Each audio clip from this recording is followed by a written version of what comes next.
Hello, hello, hello. Welcome to another episode of like Freezing Podcast today. Mindful LCA podcast. Today we're going to do part two of my experience in Mexico and going through all the stress of getting my residency. Like I said, if you saw the other episode before, I came back. I made it. I was telling Norma that I go by Steven now automatically. I'm not Steven anymore. I'm Steven. He's Steven. Um, He's so yeah, legit. just the story and last episode we talked about a little bit getting there and what the process was and some observations that we made within the first couple of days. And in this episode, I'm gonna go more in detail of what the actual process was and what can you expect, or how can you show up and support or help or anything to somebody that's going through it, that's going to go through this process. And yeah, we'll get to that right away. I will ask Norma how she's doing, but she's doing really well. She looks like she's eating eggs with like chilaquiles or something. No. No. Huevito. Chilito de huevo. Okay. So yeah, well, so she's doing really good because she's eating, and so am I too. I just had a concha and some hot chocolate. But yeah, let's get to it. So how the process goes is you're going to have to do. Wait, You're we're gonna get. doing process now? Well, this is part of the story, and I'll continue to do it, right? Like it's still gonna be the same way as last time. Okay. So the first thing is gonna be fingerprints, then physical, then you're gonna go turn in your papers, and then after you turn in your papers, then you have the interview the next day. So for me, unfortunately, I had my interview, my fingerprints on the 5th, my physical on the 7th, my turn-in papers on the 9th, and then the actual interview on the 10th.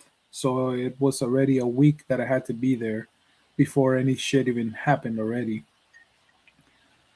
So the first thing of advice, whenever with your paralegal or your lawyer, they just go and they book shit for you, right? Like they're gonna book the things for you and all that.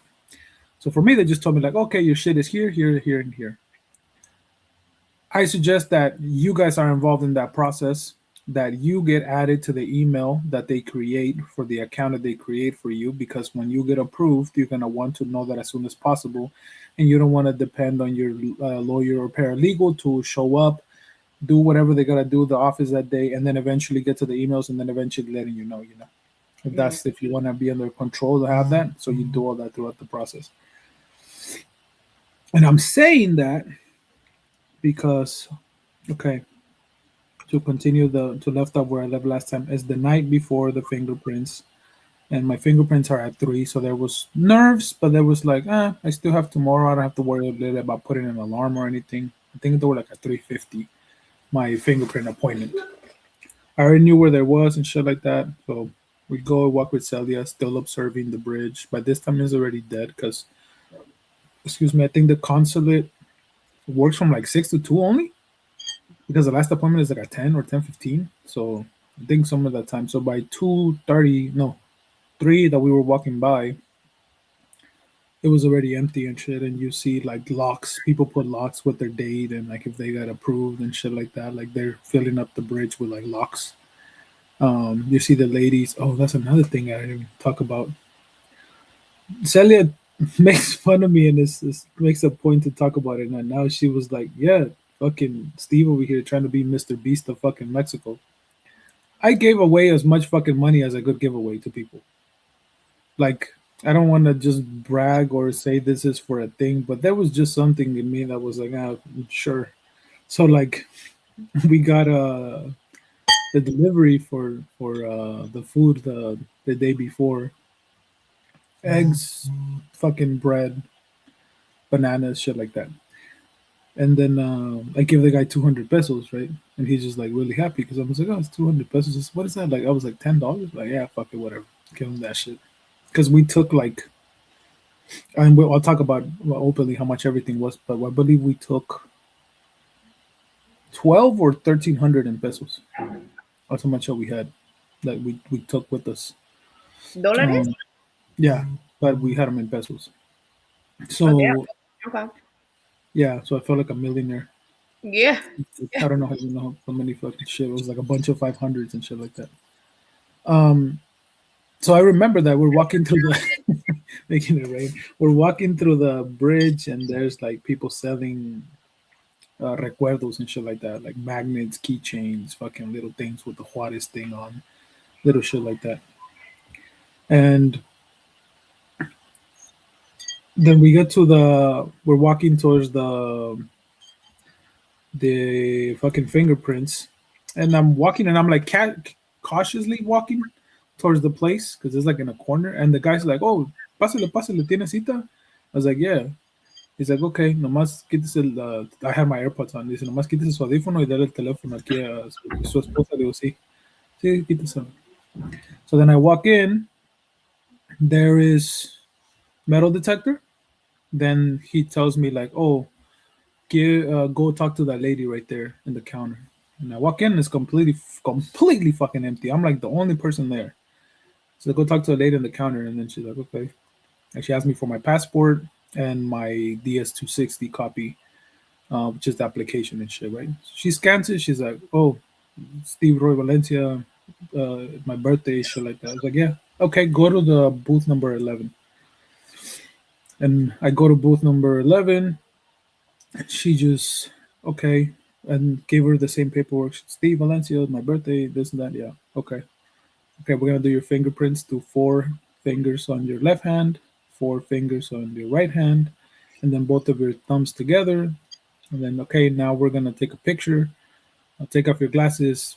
Don't get your, because there's a counter that you're sitting down on. She's like, bring your hands down out of the counter, shit like that. And then she takes a picture, and then okay, and she goes, your appointment is on Monday 7:30, right? Yeah. Okay, here you go. Just you wanna just make sure you bring your passport with you whenever you go to the thing. If it took 3 fucking minutes, was too much. So that's the first thing that I'm like, motherfucker, I'm here 4 days, like before the physical for this shit, and it took 2 fucking minutes for me to do. Like, what the fuck am I doing here, wasting my time, you know? Yeah. But that's what you can expect. Now, obviously, in that room, I want to say you fit about maybe 100 people that are chairs in that room. So you can expect maybe nothing crazy, maybe like 30 minutes because they have, I want to say 15 booths. So if they're that busy and all of them are available, they kind of run through people really quickly, you know, to actually go through that little bit of a process. And then when I got out, uh, I told Celia, then we went to the OXO again, and then that's that process, right? So again, there is a fucking world where you can do both things at the same fucking time on the same day. And then I'll fast forward now to Thursday. So then Thursday, I have my physical. Now somebody I'm not gonna name that's eating eggs and some shit like that scared the fuck out of me with her physical process. And she told her story, as you can see in the episode that it'll be out soon. So then um, that night, I'm much more nervous, much more concerned. The appointment is at 7. No, I'm lying, at 10 in the morning. But somehow I'm like putting the alarms, and I even told my brother, like, hey, call me just in case my alarm doesn't go off. Because obviously we were sleeping later with Celia than we used to, and we were waking up later. Like, we would wake up at 7, fucking stay awake for like an hour, and fucking go back to sleep like for another 2, 3 hours, and we'll wake up like at 10, 11. Ooh. So the night before, and this is like part about the self discovery or self awareness of shit. Like I was telling you, I definitely learned how much in control I want to be, how much of like a fucking actual OCD that I have, how much of an overthinker I am, how much of all that stuff, because I started like freaking the fuck out. I was already going to sleep. Is that And I when you was called just me? fucking, yeah, that's when I called you. So I'm going to sleep already, and then my mind just starts fucking racing, and I'm questioning things, and I'm thinking about everything, and like nothing is making sense. And I get to the point that would always scare me, that it was like, oh, I feel like I'm fucking going crazy, right? Like in my mind, it was like I'm losing my shit, like I'm losing fucking reality. I don't know what the fuck is going on, and I feel like that. And then like Celia was trying to help me ground, but for some reason I was like, I gotta fucking call Norma because Norma does this shit for a living and she'll help me fucking calm down and she'll be able to process and understand shit or whatever. So I felt comfortable calling you, and then you did the that exactly of like first understanding like, oh, you're fucking OCDing about the OCD, like you're overthinking some mother shit. I remember that's what you told me, and I was like, oh yeah, that makes sense. And then we went through grounding techniques and it made me move my fucking body. Then have Celia like fucking lay on top of me after getting wrapped up in a blanket and all that shit and calming me down and regulating all that shit. And I was like, oh okay. And like I told you, now I know when it gets to this that this is what's happening. You know, when I get these thoughts and these things, it's like, oh shit, that's your anxiety just kicking the fuck out. Because it wasn't a panic attack per se. It was like stupid ass high level of anxiety, but it wasn't a Like an panic attack. anxiety attack. Yeah, it wasn't a panic attack like I used to have. Anxiety Like attack.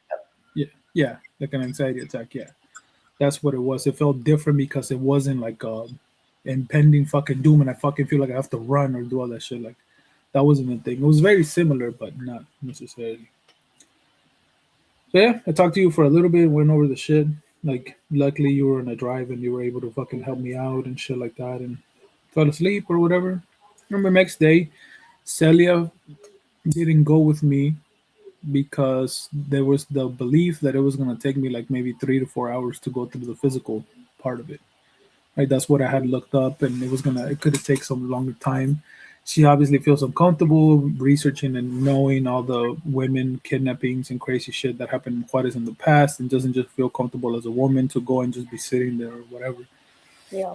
So she doesn't go with me. So I go, and I'm telling you, surprisingly calm now that I'm actually doing shit and I'm walking. It was cold as fuck, and I get to the place, and then like I was telling you, I crossed the street from the hotel where I was at. One physical place there, the other one's right next to it.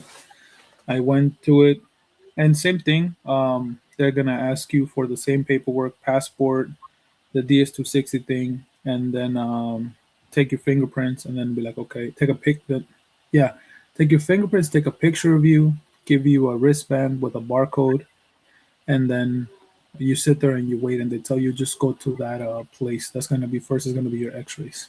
So the first thing they did was do X-rays. That was the very first thing on my chest. So like I guess they do like groups of five or something, but it was nobody there. Again, I went to the front right away. I was second in line or whatever. They do chest X-rays, which take about 3 minutes. Like the actual chest ray thing took like 10 fucking seconds, but the whole process took like 3 minutes of that. Then they have it very well organized, where it's like place by place, like booth by booth or thing by thing, right? So we did the X-rays. Then they said, okay, you're gonna go here, and they took blood out. Um, and like I'm telling you, even then I noticed much more attentive, much more patient, much more kind than the nurses that were doing it. Are you feeling anything? You feeling okay? Any dizziness? Anything? No, I'm good. Okay. Then they take out the blood and then like asking me again, "Do you feel okay? You have any dizziness? You have anything?" I was like, "No, I'm okay." Must be Okay. nice. Yeah. And then it's like, go ahead and just we're gonna put you the thing. Keep your hand, your fucking arm like up for like 5 minutes to make sure of that shit, and then just go ahead and go through the next step. And the next step was supposed to be P test, but they told me that you don't get P tested from 18 to 24. The guy was like, the guy walked up to the doctor. He's like, "Oh no, you don't. How old are you?" And he looked at he scanned my shit, and he's like, "Oh, you're 36, right? Yeah. Yeah, you're not gonna need the P test. It's only for 18 to 24-year-olds." Okay. And mind you, this is they can service at that one that I want to say maybe 1,000 people at a time, and there was fucking 10 of us probably there, then different steps of the way. So then we go there, then we come back to another office, and Wow, that why one am I they took. I'm feeling like rage right now? Yeah, I know, because you had a completely different experience with Italy. I'm I angry. A bitch is angry right now. Yeah. So let me tell you, so there's a lady next to me before we walk in, right? Then the lady goes in, then another guy, and then we're like pretty much paired up throughout the process. Then we go do height, weight, and eyesight. That lady was like the most friendly one out of fucking all of them, the one that's doing that shit. But you can tell they already started like, "Oh, where you from? where are you guys coming from? Oh, okay. Who's petitioning you? This and I was like, bitch, I know what you're doing.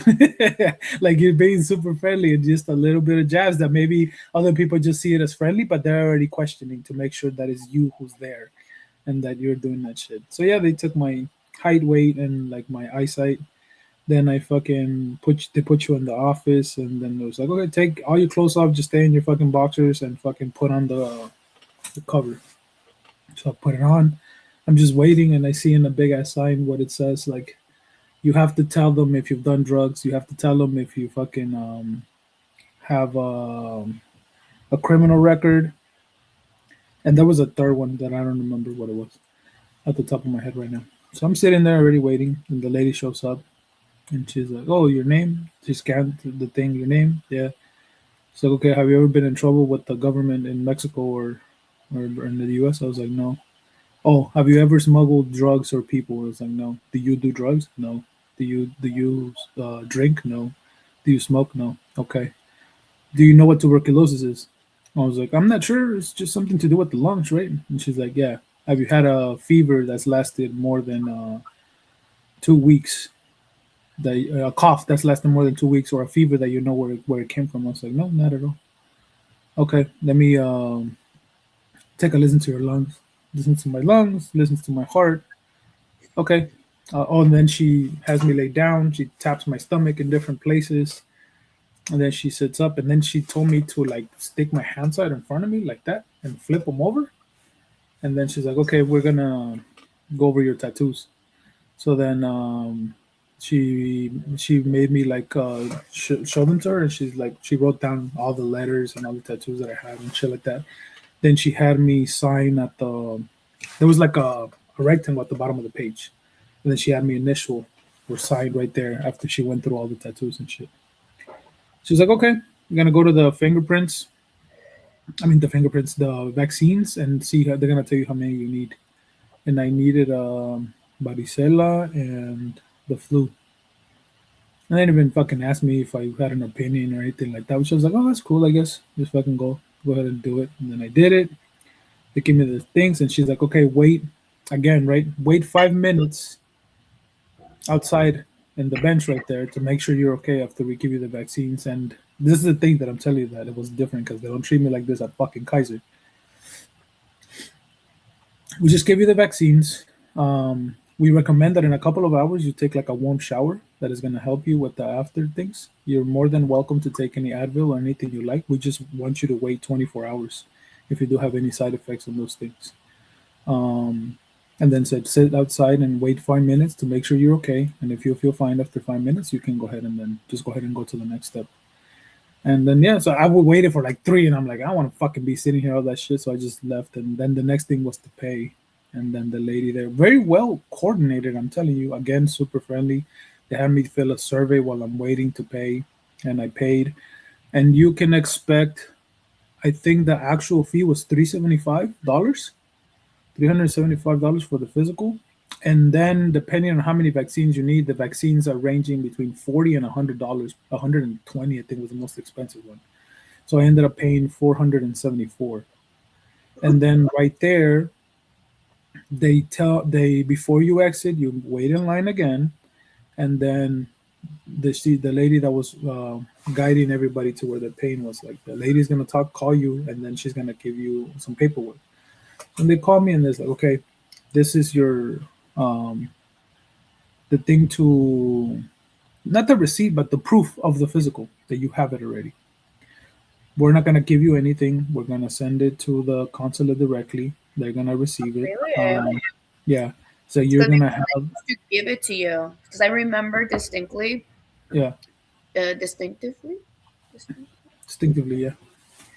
um, that when I came out, my dad's like, "Where are they?" And I was like, "Where's what?" He was like, Hmm. "Where are your results? Like, where are your, where's your physical paperwork?" And I was Hmm. like, "They didn't give it to me." What do you mean?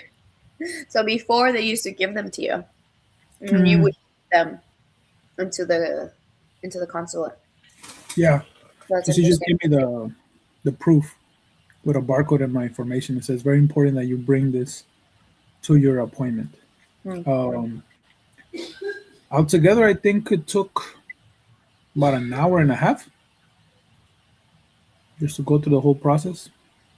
And then came back and told Celia, it's like, how you feeling? And I was like, good, it's just that. And really quick again. And then frustration again kicked in again. I was like, I could have done this shit on the same day now. That's what I'm saying. So there's definitely a possibility and a chance, and definitely makes sense that you can book both of your appointments on the same day.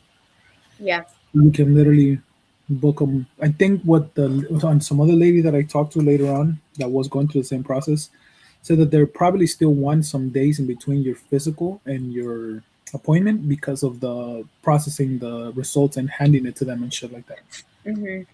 getting those things. So that's that. Then we're still just sitting at this point. We're still sitting with Sally at the hotel, just not doing shit. I'm tired of fucking turning over and sitting in a different way and laying in a different way and shit like that. The other funny thing is, like, I don't know if I told you. I don't think I did. We're watching MTV. Well, the first day that we get there, it was like already like I'm telling you, like it was probably 8:40 something when we got there to the hotel. So let's scrolling to the channels, and all of a sudden there's like full ass nudity on an MTV show. I was like, what the fuck? So then she was like, what the hell? And then she just changed it and shit. Then a couple days later, she's watching because they were doing reruns in Spanish of like um, Catfish. Remember that show from MTV? Mhm. Remember that one? So they're doing that, and I'm like, I took like a gaming thing that I took to be able to play, and I'm fucking playing, talking to my friends or whatever, and Celia's like crocheting and on their phone, and then I'm like, what the fuck? Again, full ass nudity and shit. And it was like, what time is it? And it was like 9:04. I was like, what? Fucking Mexicans at 9:04 is just like, fuck it. Balls out, everything out, whatever, all kinds of shit, like just on TV like that. I was like, okay, this is fucking interesting. And then I started telling my friends, and I was like, that's crazy. Back in my day, you had to wait till like 1 a.m. and shit, all half asleep and shit to be able to catch anything and shit. I was like, yeah, that's true. I had to wait till 1 a.m. and shit. So then we're just chilling there, excited about the food. I'm like taking my sweet ass time browsing and shit. Because at this point, we realized that the mall food was whatever, but we were gaining confidence or peace little by little, even with the food, you know? With food. Yeah. So That's then fun. eventually, yeah, we started ordering, and like I fucking had a tray. This is one of the highlights of the food. A tray that had one chile relleno, one red enchilada, one green enchilada, one taco dorado, one flauta, and beans and rice. Woo. So that shit was like $10, I think, but it was in pesos. But it probably added to like $10. And obviously, that's a lot of fucking food and shit. Then I saw carnitas. There was carnitas estilo Michoacan, and it had like a 4.9 right rating and shit. And I was like, look, when I get approved, we're ordering that shit to celebrate. We're gonna get fucking carnitas to do the to do this shit if I get approved or whatever on next Tuesday. So then, yeah, we're just exploring the food. We're paying attention to the conversations, the small conversations that happens with the freaking hotel staff or anything. I laughed, like I didn't laugh, but I laughed inside, I guess, when they said my birthday at the fingerprint place because it was like del 89, you know, from the Chihuahua. So el 89, and I was like, yeah. And even at the hotel, the guys like 88 thing where it was this much or whatever. But yeah, then we started getting used to like the food, and that's literally all we did because we would go get boba, we would go get coffee once a day. Then we started like we realized that there was a fucking gym. There was like two treadmills and some free weights, so we would just go on the treadmill for a little bit, just to again get out of the fucking thing of just laying there. And yeah, then came time for the appointment for the to turning in the paperwork. It was at 7:30 in the morning. Set my alarm at fucking 6. Told my brother, which it was like I was like because I know he wakes up early. I was like, hey, what time do you wake up? He's like 5 or fucking 6. I was like, all right, call me at 5:30, just in case my alarm doesn't go off or Celis doesn't go off. Call me at 5:30. It'll be 6:30 my time, and that gives me enough time to just get dressed quickly and walk over to the place. And Celis' alarm didn't go off, mine did, and then my brother ended up calling me like right at fucking 6 in the morning. So then got my packet ready, um, and then you get in line. Get in line. right when the fuck your appointment time is, there's a slot that says on a piece of paper 7, 7:30, 8, 8:30 or whatever, and they change it as time is happening. I got there at 6:45. I fucking can use my brain and really tell this motherfuckers are not gonna be checking the appointment time. So then I line up all the way at the back, but then they're like, "Oh, 7 and 7:30, come over here to the front or whatever." So I walked in with the 7 a.m. ones, even though my appointment at 7:30. So they do not check your appointment. If you wanted to, if you have your appointment at fucking 8 and you want to go there at 7, and then just say that your appointment's at 7, no one gives a fuck. They're not gonna check and not actually like look. Oh, it's at 7. Let me fucking put you to the back of the line. You just do that shit. Again, we're just waiting there, but this was early in the morning because the first appointment was at 7, and then I walked in with the 7. So metal detector, and then they're gonna put you in a waiting room that is like a sunroom. Like Like it's a what? just clear, like a sunroom. You know what a sunroom is? So it's like clear walls that you can kind of see through, like opaque, and then it has a roof and shit, but it's not like it doesn't have any furniture or anything. That's just seats. It just has AC, it has fans, and it has heaters. And that's it. And you're gonna be like in a waiting area on the side there. They're gonna separate you into whoever already has an appointment goes straight. Whoever is barely turning the paperwork goes here. They ask you for your passport, for your proof of physical exam, and then you're gonna wait there. Then eventually they're gonna call you to go into the office, and in the office you can expect it like a DMV. There's a shit ton of booths, and then eventually it's gonna be your turn. They're gonna line you up, and then you're gonna turn in your paperwork.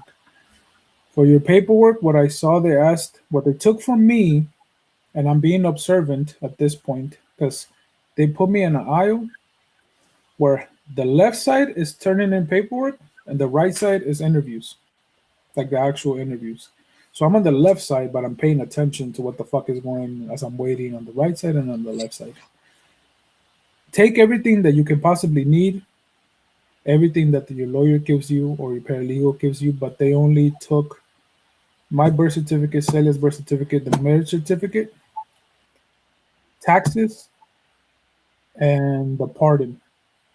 That was the state that they took. She didn't take the girl's birth certificate or anything like that. And I'm paying attention to what she's asking other people or the asking other people in the booth. She didn't even ask me for my pardon, but I'm paying attention because I'm calm and I'm fucking sitting there. And she takes all my shit and she's like, "Okay, you're good." And I was like, "You're not gonna need the pardon?" And she's like, "I didn't take that from you." I was like, "No, it's right here." And she's like, "Oh shit, give it to me." And then I fucking handed it to her, because I'm paying attention to that. And then I give her all my shit. Then she keeps all my paperwork. And if everything is good, they're gonna give you a blue paper that you take the next day, and that's your way to get in to the appointment. That's all you're gonna need. If they keep your paperwork, you're gonna need that. Let me rewind for a little bit. I'm waiting in line after standing there and going in line in the circle and handing them my passport and my physical thing. And then I sit down. I'm like, oh, I'm fucking chilling. What the hell? That's crazy. I would have been freaking the fuck out if this was a few years ago. And then I'm thinking like, I used to freak the fuck out at the DMV. Oh, that's interesting. And then I would fucking start daydreaming. I don't know what the fuck about what. I just lose my thought process or whatever because no one's having conversations. And then I come back to myself. And I'm like, oh, I'm fucking chilling. And then again, and then I started getting frustrated. It's like, how long is this fucking shit gonna take? This is fucking taking forever, just sitting here and shit. And then I was like, oh, this is a time for you to meditate. You take some deep breaths, calm awareness of your body. How are you feeling? And then I was like, oh, my feet are cold.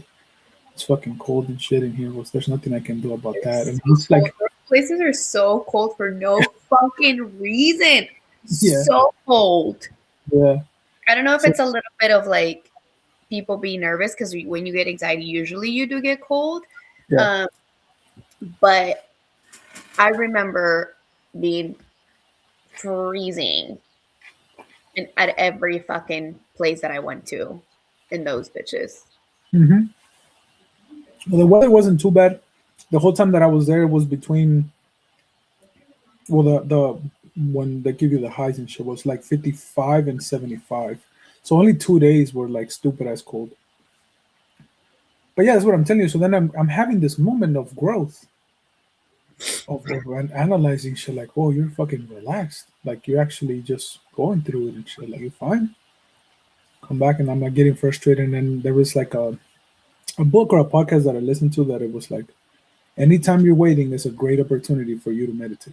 Instead of fucking doing anything, we should. That person was making the argument that we should wait more so that we learn how to be at peace more and have more patience and shit like that. So then that came to mind. I was like, oh yeah. I made an observation too You that can't take your phone in there, can you? no, no, you can't take it in there. You can't take. Well, that's a good thing they said. No electronics, what the fucksoever. No phone, no smartwatches, no nothing. You, if you bring it with you, they'll fucking tell you to go to the Circle K that's around the building right there, and they have lockers for you to fucking drop your shit off at, or they can hold it for you. I don't know how, but I already knew, so I didn't take shit. Yeah. So Yeah, then you again, can. So you Celia can't didn't. be distracted, right? Because any other place where you would be waiting, You just pull your phone. we would literally be like this, right? So like the dopamine and everything's hitting, so you don't have to sit with your shit. But in these spaces, like you can't, like you literally can't. So you all you can do is sit with yourself. Like you don't have a fucking choice. And And that now, feels torturous, dude. It is so bad. I mean, at least for me, and because I didn't have the tools that I have now yeah, to wait. hmm, It was yeah, yeah, yeah, very yeah. very anxiety inducing. I was so aware that like, man, you would have been freaking the fuck out Hmm. if you didn't have the tools of the shit now. You know, Yeah. one thing that I did notice that my hands at the end of every process would hurt because I would crunch my papers with me so fucking hard. Oh, You know, really? like I had a folder, the not a regular folder, but the ones that ¿cómo se dice madre? What did I tell you? Not like a folder that you just open, but one that's like closed all the way around. You know, with the little shit that you close. Well, whatever. I have my papers and they're all fucking crushed. So I'm sitting there as I'm becoming aware of myself and doing like a body scan and like, oh, your hands are fucking numb as shit because of how hard you're holding your papers. Let me go Yeah. ahead and switch it and give it some relief, and I'm aware of the relief of the shit. And I'm like, oh man, I'm just chilling. And then again, daydream, then come back, and I'm like, motherfucker, how long is this shit gonna take again? Because you have no sense of time, right? Like you have no sense that there's not a single fucking clock anywhere. There's fucking nothing, so you don't even know how much you're waiting. Turns out that it was probably like 40 minutes altogether that I was waiting, but it just felt like an eternity because you have nothing. Yeah. But yeah, that was the consciousness of that. So yeah, then they give me my paper, and I go back, and then it's like, all right, next day, do that shit again. And the next day, my appointment was at 10. Celia was like, let's go already. So it was like 9:20. So the opposite happened. I fucking go with the 9:30s, and there's a fat ass fucking line, and I'm waiting there for like 30 minutes just to get to into the place to then wait in line again to then get into the metal detector thing. And then all the 9:30s get in, and then I look behind me, like 20 people behind me. There's not a single fucking line anymore the rest of the time. And I was like, I could have showed up on my ass at the exact time, and I would have not have to stand in line for like 30, 40 minutes. Because my beautiful brain thinks of efficiency all the time. Like I'm going through, like, how could this be the most efficient way to do it? Like I go through whether I'm looking at the food that's around me, like whether I'm cooking, whether I'm doing something, but like what's the least effort and the most efficiency that I can create to do that. So I'm thinking like, oh, I could have showed up at this time, this and that, or whatever. But now they have me in line, which is the longest I've waited in line, standing, going through little fucking swirlies to get into the metal detector place. And I freaked the fuck out once for like 3 seconds because you're just there waiting in line. And then I started like, and I was like, oh shit. So then I was like, okay, breathe, like feel your feet, do this shit. And then as fast as it came up, as fast as it went away. And then I realized that whether again, one of the things that I told me just to let you know that I told myself, when you go back, motherfucker, you have to get tested for autism and you gotta go back to therapy. Like you fucking have to do those two things when you come back. Cause I had no way of like swaying. And usually when I'm standing, it's very, very hard for me to just stand still, either because I get tired of just standing still or because I have to fucking have some energy moving or something. So I'm always like swaying back and forth or doing that shit.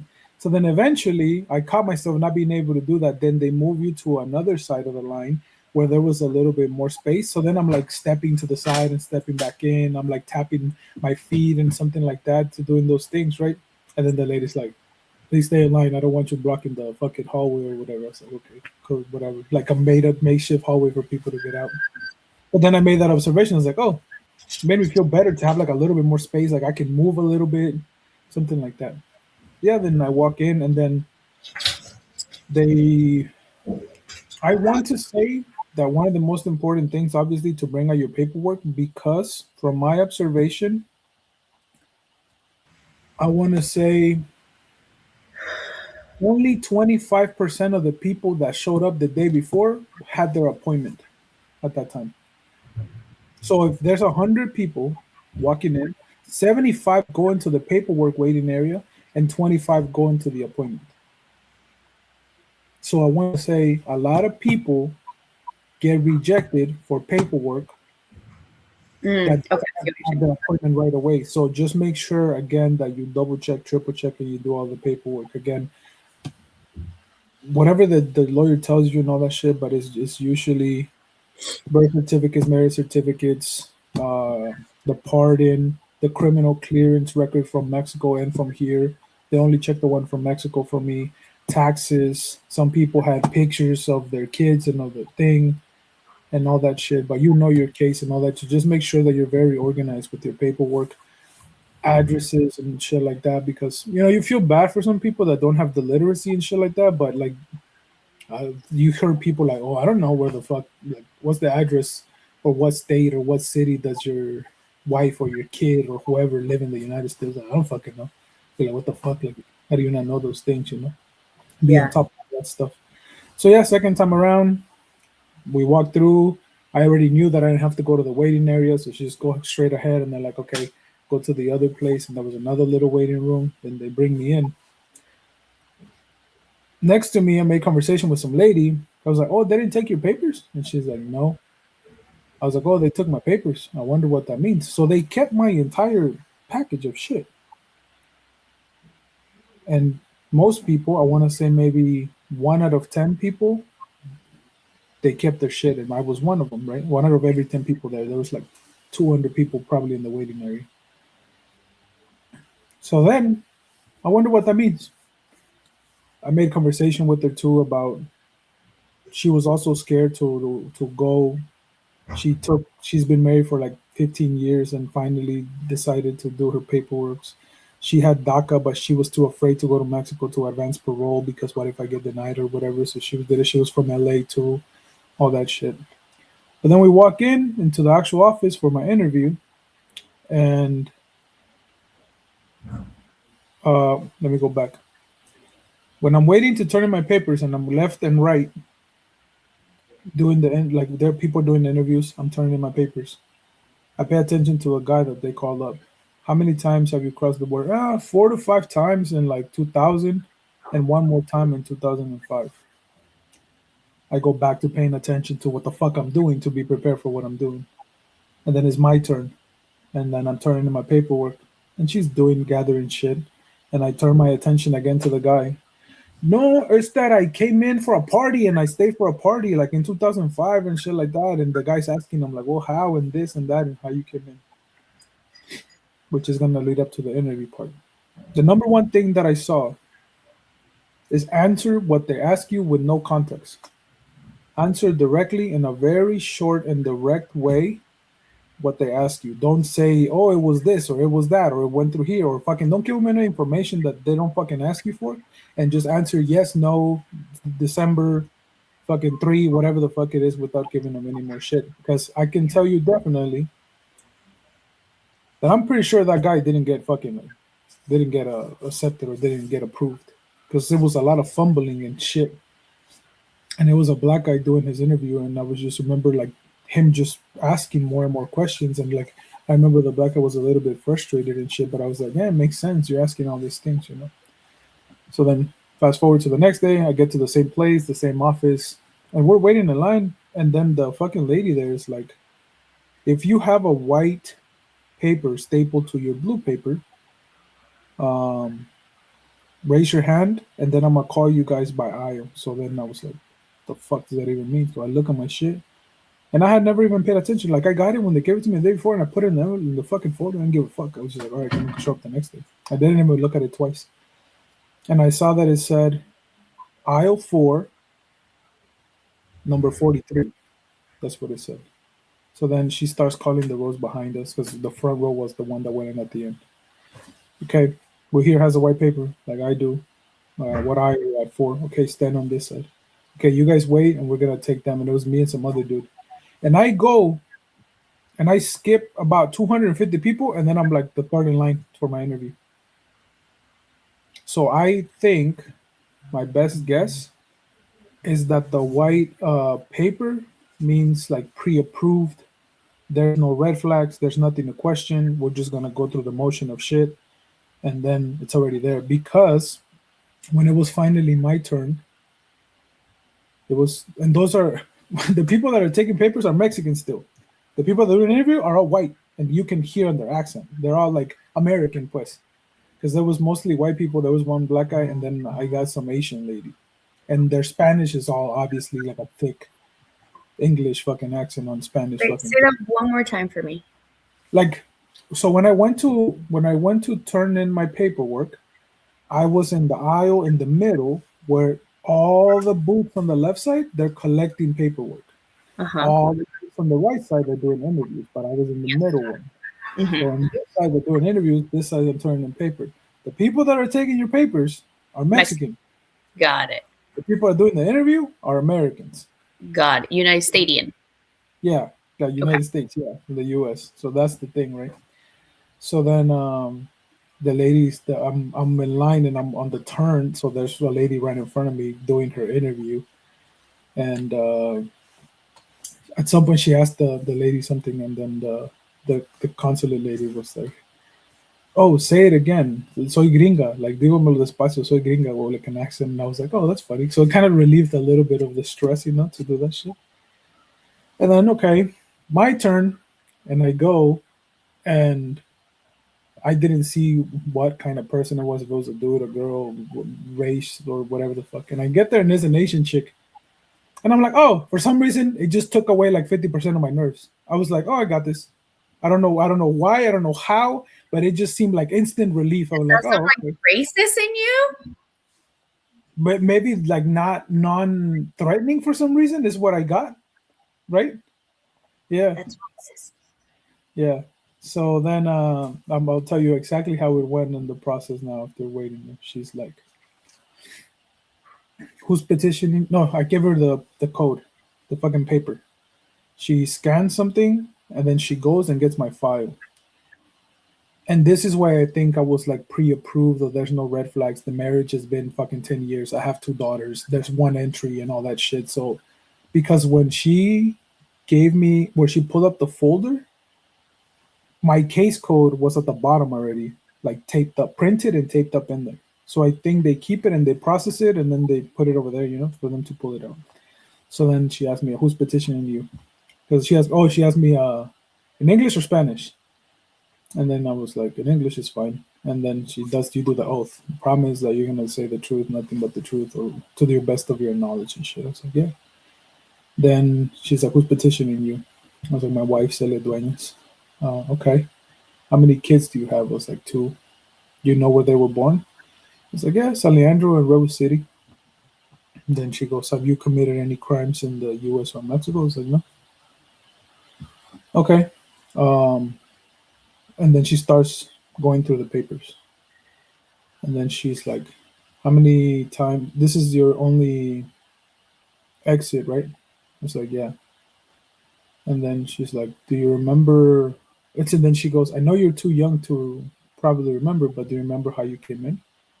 I was like, "No." Like, "Do you remember the day?" I was like, "Yeah, December 98, 99. "So do you know the exact date?" I was like, "Yeah, December 28th of 1999. Okay. And she's going through some paperwork. And then she's like, "You have any tattoos?" I was like, "Yeah." "Describe them for me." And then I was like, I have this one. It's for my daughter's birthday. This is my other daughter's birthday. This is Baymax from a movie. This is like a fucking thing of that. And I have my mom's house and things. Okay.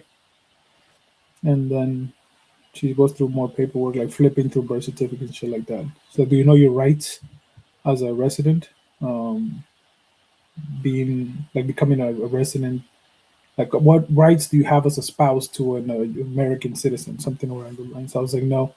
She was like, okay. And she gives me like a pamphlet about my rights, and I'm just sitting there like trying to, I guess, not be as nervous because I was a little bit nervous, obviously. And I'm like, instead of just watching her do something, I'm like, let me actually look at the pamphlet, what it says.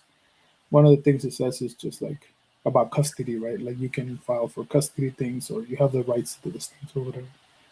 And yeah, and then she just starts stamping shit. I can tell that it said approved, but I still was like, I'm not gonna fucking release it. It said approved and shit on the things. And then she removes paperwork, gives me back some paperwork, and then she's like, okay, congratulations, you've been approved. Here's the this paper is gonna tell you what to do next. I was like, okay. I put my shit away. I was like, is that all? She's like, yeah, that's all. All right, thank you. That's it. So then I'm walking away. I feel like, obviously, I feel like crying instantly, but for some reason, I didn't let it go. Like I was just like, it's there's an office, there's people, there's shit. Like you'll eventually get to like processing and shit like that. And I seen people like obviously that are getting approved. Like Persinando said, there's people getting emotional. There was like an older guy being thankful, and then I was like, oh, ya se hizo that? Like, and he's like, yeah, yeah, gracias a Dios, something like that. Dios es grande, something like that. And you're just walking through the shit. Now, I was like, I ain't about to be like those fuckers that I seen that go and like they're waving the paper or they're fucking proudly carrying the paper or shit or whatever. I was like, I'm gonna put it in my fucking folder and not just be a fucking dick to the people that are getting approved and shit. I just kept it in there. So then I'm still like a little bit nervous, and that's when I saw that guy hug his wife and they're crying. And then Celia did go with me this time because I told her like, hey, I noticed that the people that fucking go to the interview only take about an hour. So if you want, you can go. I was like, it's hella people. There's kids and families and benches and all kinds of shit. So like, you should be fine. It should be safe. And she went with me, but she just stayed at the base of the ladder. Is where I told her to. So I come out and I'm walking, and then I fucking look for her, and I was like, I don't see her and shit. But there's like had a shit ton of people like facing towards me. And then I move to the side, and then she stands up, and I see her right away because she stood up from the bench. So then she just like gave me a thumbs up, and like I gave her a thumbs up. Then we walked towards each other, like give her a hug, and like that's it, you know. And then I was some anxiety kicked in about the OCD shit or whatever, and it didn't really let me like fucking fully feel the shit. And then that's when I called you, and I called my mom, I called my dad, and my dad is like full ass fucking smiling like nonstop when I'm calling him and shit. My mom is like, thank God and shit. And then my Celia called my suegra, and my suegra was fucking sobbing, like straight the fuck up, full ass sobbing and shit. And we were just telling everybody, so we didn't have the conversation really in detail about shit that was happening or even with anybody. Um, and then Celia's mom called her back, and she was like, you have no fucking idea how stressed out I was and all this shit, and hella crying again, and what's the next thing or whatever. And we're telling everybody, and then Celia's like, what the fuck? Like, we haven't even like now we're done telling everybody like you gotta tell me how you feel or what the fuck is going on. And I sat there for a little bit and I was like, I told myself that it was gonna be fine in either way, to not feel so much pressure and not feel so much anxiety. So I'm cool. I'm happy. I'm doing the shit. Like I'm excited, I guess, but I'm very like level headed when it comes to that because I told myself that it was gonna be okay in every direction. It wasn't like I was told myself like this the end of my life as I fucking know it if I get denied, you know. I was already prepared to get denied and prepared to be okay and minimized in my head that it was gonna be no big deal. It just meant that I can work and I can be safe over here and that I can travel, and if it was over there then I was gonna figure out I had family, I had shit, and I was gonna have a place to go to. We had enough money through Cellia's 401k to sell shit and give us like 6 months to a year of fucking being okay without having to be super stressed about money or whatever. So I was like, yeah, I'm okay. I'm just chilling.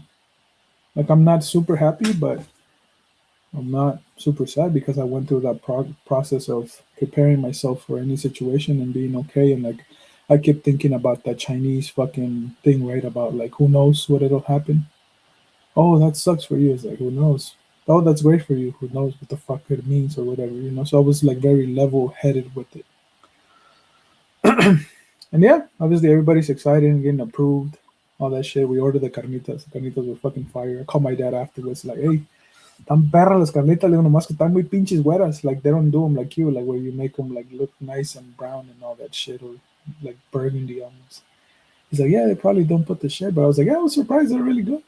I got fucking agarramos tacos de buche, de cuerito, de fucking mixta and shit like that. And yeah, but then again, the same thing that I'm telling you afterwards still, a little bit of settling down.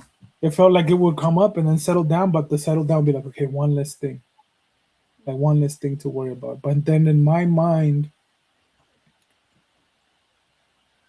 I don't even believe that that shit was happening because something seems to always fucking go wrong. You get me? So I'm like, oh, now I have to wait for the papers, and then I'm sitting there like, okay, not yet, not yet. The fucking code, and I'm like, what if my lawyer takes fucking forever to see it, and like I have to stay another day? Mia's birthday's coming up, and like I don't want to miss it, and like we have to pay another thing, and if there's fucking rooms, this and that or whatever. So there's still a lot of stress happening, and like making sure everything goes well and all that shit. And we're just sitting there again, letting time pass by. We eventually had to, because we had the hotel room till Saturday, to this past Saturday. We had to book now till Tuesday because we got the luck that both Mondays that I was there were fucking holidays, and the Wednesday that I was there, they shut down the fucking consulate. Every 2 weeks on a Wednesday they closed the consulate. So then we got 3 days that didn't do shit when it came to the processing. So then I'm just there getting frustrated, and then I check with myself internally, and he's like, and I'm like, what the fuck is going on? And I was like, oh, it's because you had the expectation that you were gonna be gone by Saturday. Now you had to extend it. You're having a hard time accepting that. So just accept that part of it, that it is what it is, and you're gonna have to fucking wait to whenever. So then I was telling everybody, um, we thought about going to Michoacan. Shit didn't work out. I called my uncle. He's like, I'm busy. It's kind of like last minute. I haven't driven to Guadalajara in such a long time, and all this shit, another thing that are happening. So it's like, yeah. So I was like, he didn't tell me no, but he fucking pretty much was saying for a bunch of different reasons that it was gonna be tough. So I was like, fuck it, whatever. Then I told Sayla, well, you know what? Just fucking call your dad and see if we could just go to Guadalajara with your family. We'll just chill there instead of sitting in the fucking hotel for another 3-4 days. She calls her dad, and her dad is like, they went on vacation. They went because you guys said you were not gonna go, so they just went on vacation and shit. She's like, oh, okay, fuck it, we'll book the hotel. So we extended the hotel till Tuesday, knowing that it could possibly be till Wednesday that we'd have to be there. And then the day after I get approved, once again, because we're that much more calm, right?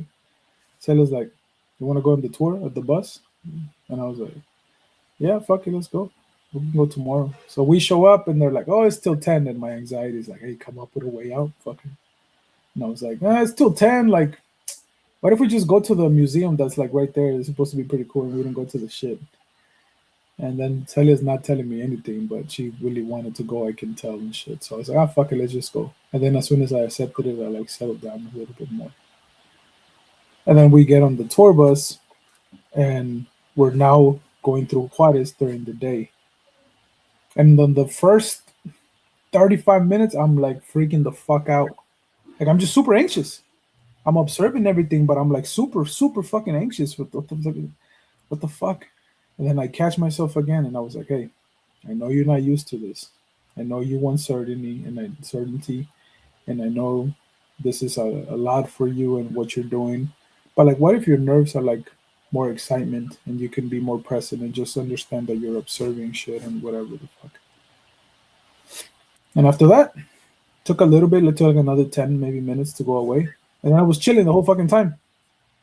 Like, enjoy the fuck out of the tour. And then I was like, oh, once again, you can do shit that is hard and it feels good. Look how much better you are for that shit. But there's another thing that I'm telling you. So now that changed the perspective. Now it's Juarez during the day. The first thing that I noticed, we were going obviously because it's a tour bus. We're going to the big avenues. Every single fucking house is a storefront. Every single house. It's a store. Everybody a storefront. Like every house is a store in the front. Every single one of them. Like no stupid ass overwhelming amount of stores. Like everybody just has their own like side hustle or their own main business that they do out of their own house or out of their own shit everywhere. Mind you, I'm aware we didn't go to the fully residential areas, right? We went Yeah. through the main avenues. And the first stop we do, and like there's a sense of like pride in Mexico as a Mexican happening little by little as I'm fucking experiencing it, you know?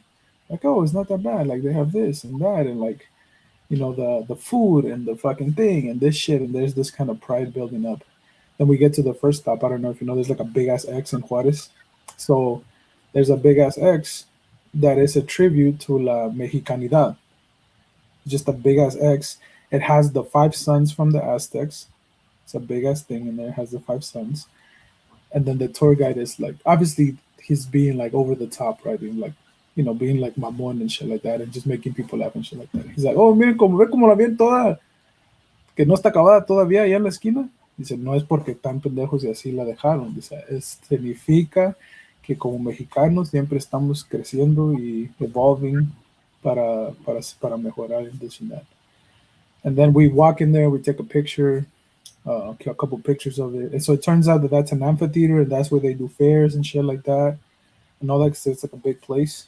You can see there was ticketing and all that shit, like the fucking booths and all that shit. And as we're leaving, he was like, "Oh, just so you know, this is the last place where Juan Gabriel did a concert in Juarez. Like he did it for free for everybody in the amphitheater here and shit like that." I was like, "Oh shit, that's cool." Then on the tour, then the next stop is where they were gonna charge us for the tour because they never told us how where they're gonna charge us or anything. So we stopped in una pinche esquinita right there, and there's like a little store. He's like, "Ahí les van a dar café si quieren café gratis. You can get trinkets or recuerdos or whatever you want, and snacks or whatever." And I walk in with Sally and we're buying like little keychains y chingaderas to be like, oh, we're gonna take to them and shit like that. And we're looking at the art and whatever. And she's paying, but the fucking lady in front of her bought like mugs, so they're wrapping the mugs. So I'm like, I'm just gonna step outside. And I step outside and I turn to the little store and it's a residential area. And that's the first time that I was like, holy fucking shit, I'm in Mexico. Because I shit you not, it took me to my hometown. Whatever little section of that street in Juarez looked like reminded me of what Mexico looked like to me in my hometown. And I was like, holy shit, like I'm in Mexico. And then I look and there's a breakfast place. I don't know what the fuck they called it. And there's a fucked up painting of a Mickey Mouse, and it made me really happy. I was like, yeah, that's right. That's what our people do. They fucking take the culture from over here and they paint it in their fucking store and give us some kind of shit. And I took a picture of the fucking Mickey Mouse. And then I'm looking around and I'm looking at the beat up uneven fucking sidewalks and the whole shit and everything. And for that little section, it looked like a small town. It reminded me of that. And then I look and there's a dog on the fucking roof, and I was like, yep, that's it. Like this is exactly what I remember shit looking like and what it looks like and shit like that. So I had a little moment and I told Sally afterwards, like, hey, this is when it hit me. Like it just hit me right now that I'm like, oh yeah, I'm fucking Mexico. That's right, you know. Then we buy the shit, and the next up after that is fucking burritos. We go to a burrito spot because burritos are big in Juarez and shit like that. Las tortillas de harina. Oh, that's what I was gonna say. We get there, there's two ladies just cranking them out, and we're like fucking amazed. And Cella's recording them and shit, and we're like, oh shit, what the fuck? And then I'm looking at the menu because the whole tour bus stopped right there. I'm looking at the menu and it's chicharrón prensado, chicharrón con chile verde, papas con queso, barbacoa, asado, lengua, fucking weenies with fucking things and this and that. And we're like, oh shit.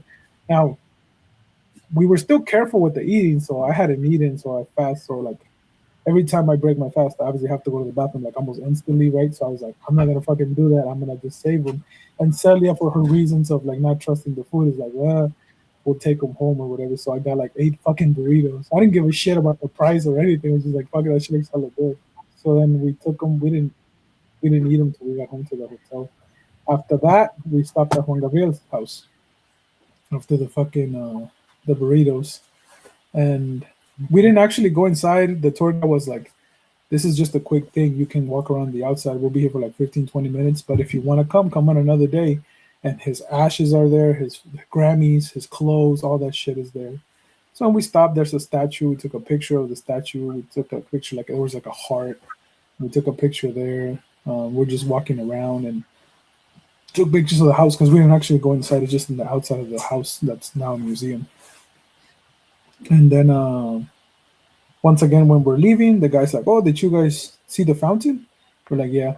He was like, he would turn on the fountain to let people know that he was home. So the fountain was only on when he was home. And that's how he told people that he was home.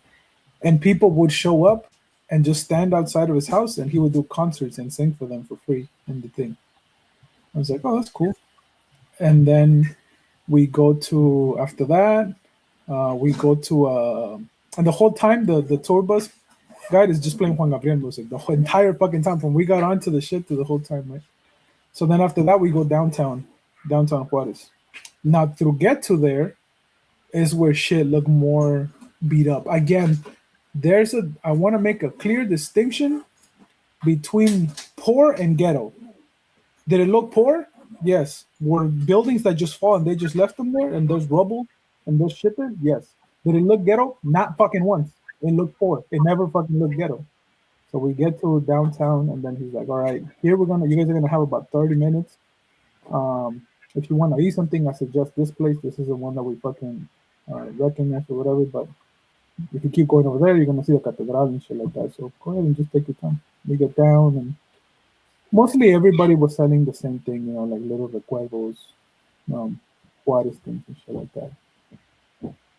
I'm just again, so just looking at shit, and I was like, "What? You're not gonna buy anything out of all the fucking times? Like, buy whatever the fuck you want." He's like, "What the hell?" And I was like, "I mean, we're fucking here. Just buy whatever you want." I'm usually the one like, "Hey, do we really need that shit?" Or like, "Come on, there's enough for this shit already." So this time I was like, "Hey, go ahead, do get whatever the fuck you want." So she bought like little bracelets for the girls and for my niece and bought more of those little magnets and things like that. And we're walking, and I'm just hella fucking excited. And the first thing that I see is like, oh, gorditas de nata, and it has Natanael Cano on the fucking thing as their advertisement. So I took a picture. I was fucking hella laughing, like, what the fuck, this motherfuckers. And then I walk, and there's the end of the like a cross. I don't know if it's a cross. Yeah, it was a cross street, but they just stopped the puestos and then they start again, right? And I see, looks on my left, and I'm like, a little cart, like lunches, fucking 27 pesos and shit. 27 pesos? Damn, that's like cheap as fuck. Look, and then they're like selling drinks, like carritos and shit like that. Or check your mic real quick. I don't know if your fucking mic is actually on. I still should be working. Huh? Yeah, I haven't got any signal. You can hear me? Yeah, but no, it's not on. I didn't hear that part of it. That's the thing. Still says is that one.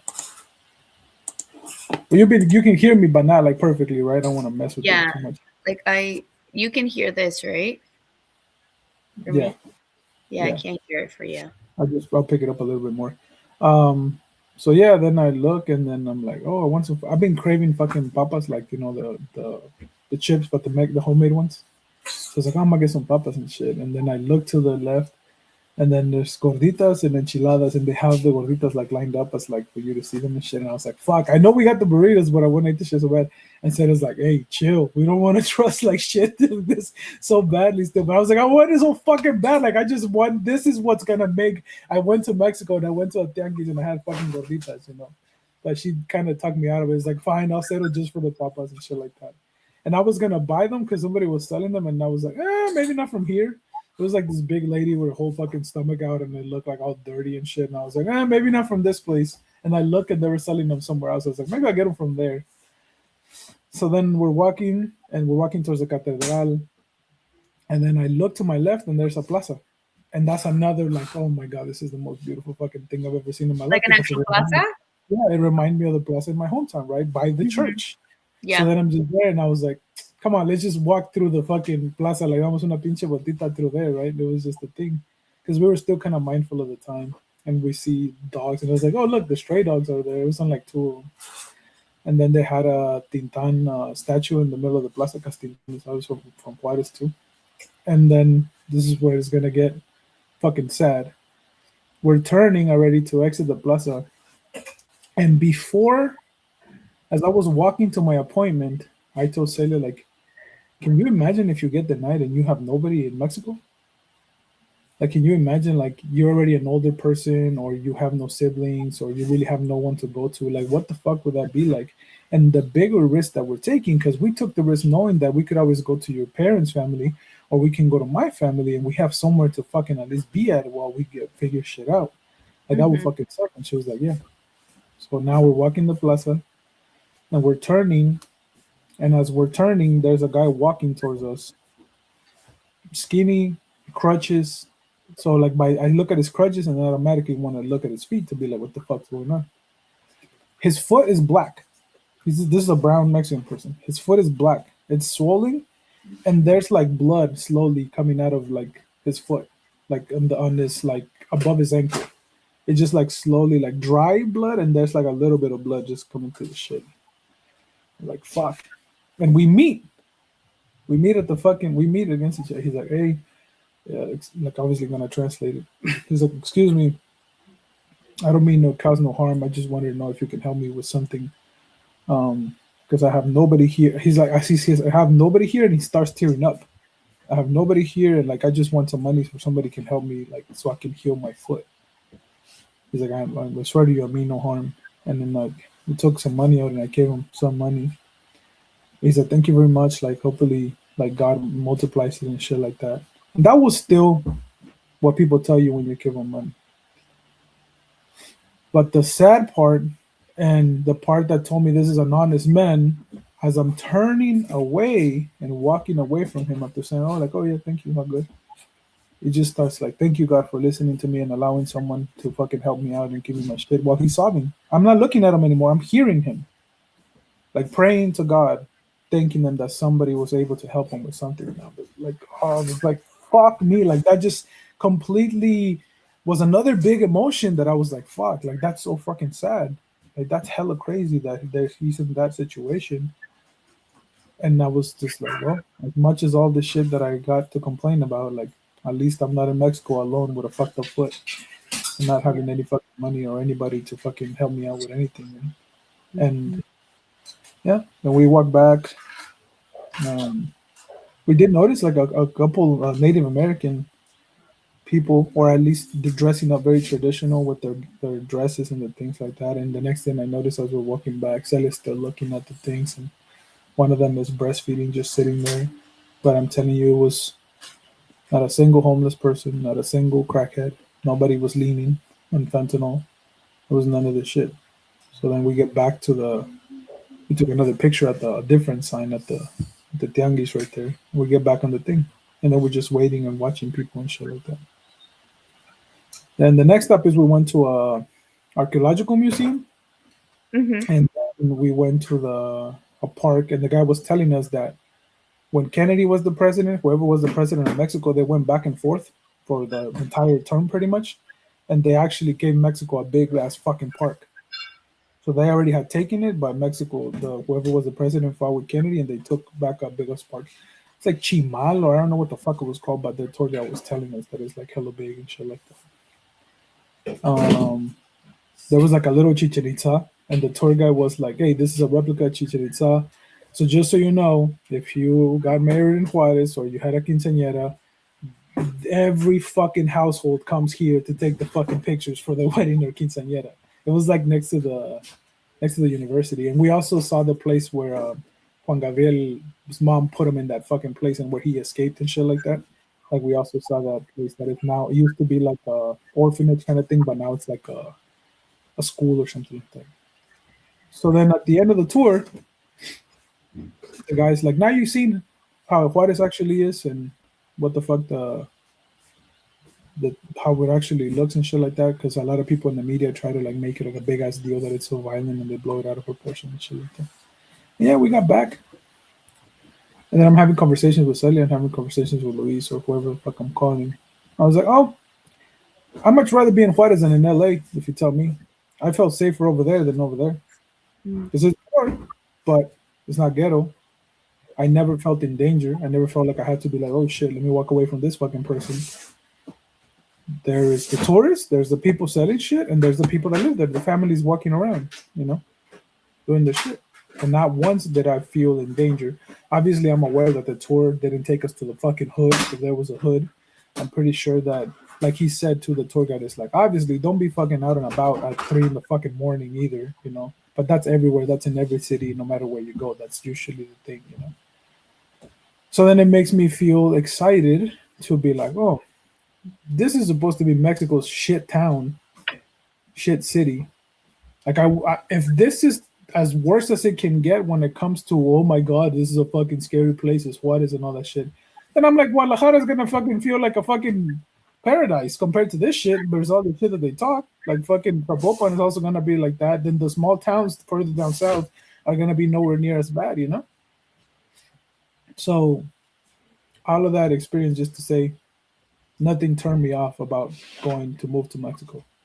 My plan now is to visit Mexico as much as I can in the next 3 years.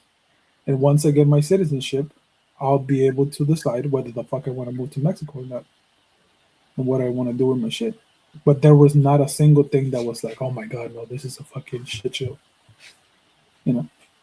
And then I turn on the news and pay attention slowly because I'm more at peace with the decision and coming back. And so I'm like, yeah, definitely probably should just continue to explore somewhere else because this shit is not looking good over here. The more I pay attention, the more like, what the fuck is going on? Yeah. Yeah. But yeah.